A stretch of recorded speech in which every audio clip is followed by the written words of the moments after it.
Well, a new survey has revealed Australians were more concerned about the cost of living than the voice during the final days of the referendum campaign. While 8 in 10 voters wanted the government to focus on cost of living issues, just 1 in 10 felt the same about the voice.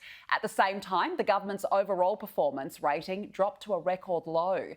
Joining me now, as he does every week, is Redbridge Group Director Simon Welsh. Simon, good to see you. Thanks for joining us. Let's start with the voice loss. Of course, the defeat of the referendum was crushing. It was something that the Prime Minister committed to from the very beginning. He couldn't get this over the line. So how is he looking after this vote? Yeah, thanks, Danica.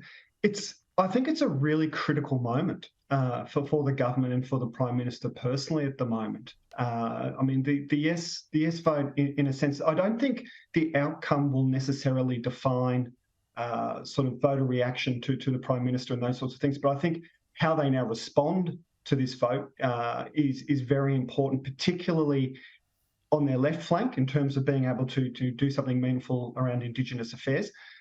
But in our suburbs, in our sort of the middle and outer suburbs of the major cities around the country, and even in our regional centres. So what we've seen, as you sort of alluded to in your intro there, is this massive cost of living pressure that is coming to bear on the majority of Australians.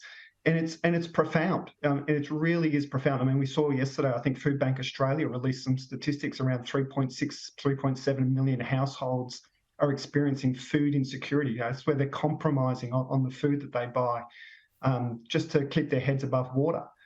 So I think what makes this really critical at this moment now is, if I could just put in a little bit of context. So what we've seen sort of during the early parts of the Albanese government was a sense of hope. There's a hopefulness, new government, fresh start. You get that sort of sense of optimism. We call it the honeymoon period. And what we've seen over the course of this year is that optimism, that hope erode. And to the point now, as we're talking about, the people under extreme pressure, they feel pretty invisible to this government. Large chunks of this country feel pretty invisible to this government. So what voters tend to do in that situation is they start to create reasons. Why are we being neglected? Why are we being sort of made to feel invisible? And there's sort of a few camps. So one reason could be that they just don't care. Now, largely for the Prime Minister, he has a sort of a reputation and image around here that does protect him a bit around that. So the thing that we consistently get around Albanese is that he seems like a nice guy. It seems like he does care. So the care argument for most people sort of doesn't stick. You do get a bit of, they seem more interested in foreign affairs and foreign relations than they do about us. You get a bit of that, but largely they sort of tick the care box. Where they then run into trouble is this idea of, well, do they have the will to do what's required, and do they have the ability, the capability? Are they up for the job?